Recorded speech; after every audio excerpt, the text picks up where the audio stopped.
V dnešní den se konal happening projektu Na vlnách občanství, festival metod neformálního vzdělávání, který pro mládež připravila Liberecká občanská společnost. Projekt Na vlnách občanství vznikl původně jako týdenní školící kurz pro pracovníky z mládeží a vzdělavatele.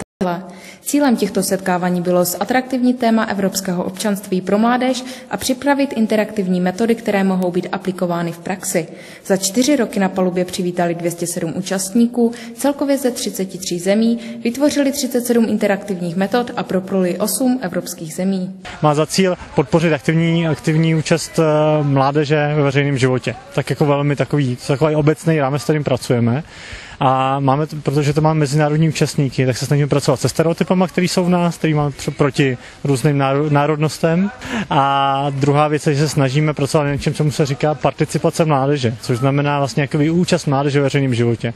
Snažíme se podporovat mládež, aby pokud se něco nelíbí kolem sebe, nebo má nějaký sny, nebo se snaží něco dělat, tak naše organizace, která se jmenuje LOS, Liberecká občanská společnost, je takový experimentální prostor. Patronem celého projektu byl Přemysl Sobotka a patrony jednotlivých akcí se stali Jan Cokol, Ondřej Liška a Ondřej Červinka.